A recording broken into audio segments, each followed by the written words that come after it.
I think it's important for some of the listeners here today to articulate some of those programs, because I don't think they know beyond the sailing program that you really do provide a lot of support, both academics and... We do. And the way it works today is the superintendent will give her needs list to the vice commandant, and then that is put in the large category with the entire service requirements.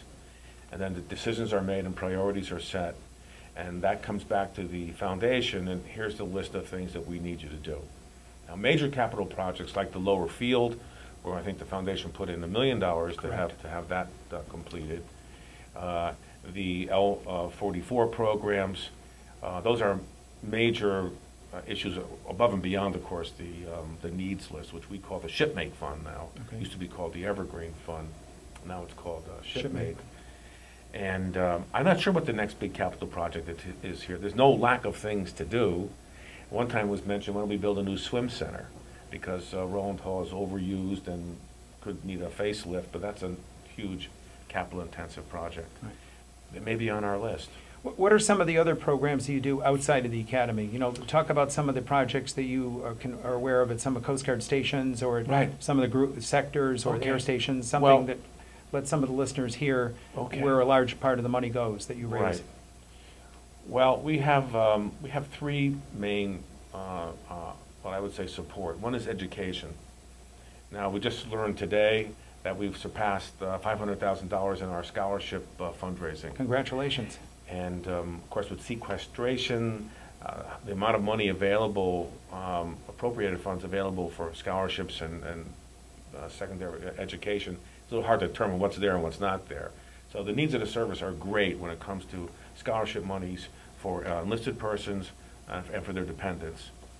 And it's, you know, we used to give out $1,000 scholarships 20 years ago. Well, $1,000, that doesn't buy you books for the semester. You know, so we're aware of that, and we are making every effort to ramp up the scholars. Last year, I forget the number of people that applied, the dependents, children applied, but we met every demand last year, every request we met with some form of a scholarship. That's fabulous. So, yeah, that's a great thing. It really is. And so that's one of our big S's for this year. The second big S in my language is the Shipmate Fund, where we provide all sorts of wellness, morale, other items to stations and units on this list of things. So people have looked at this wish list and said, oh, gee, I have a summer house down in the Chesapeake, and I see station so-and-so needs a new basketball court.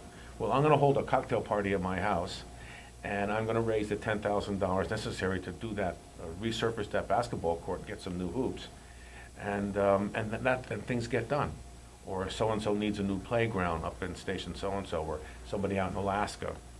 So people on our board and others have adopted these wish list items, you know, not the $300 ones, but the $10,000, the $15,000, and are getting things done at the local level. And our goal is to every year amortize that wish list of morale, wellness, health and well-being issues. I took a tour of the lower fifth of the 5th District in September, about 2 weeks before Sandy, actually a month before Sandy, with Admiral Ratti and Judith Roos. And we visited half a dozen Coast Guard stations units. Everywhere we went, people took us to show us the exercise equipment. Here's our weight room, you know, here's our gym set, you know, here's our track things. And, you know, we do more than that. And so it was a good opportunity for us to talk about education and other things. But 85% of the requests that come in on the Shipmate Fund, I would say, are athletics.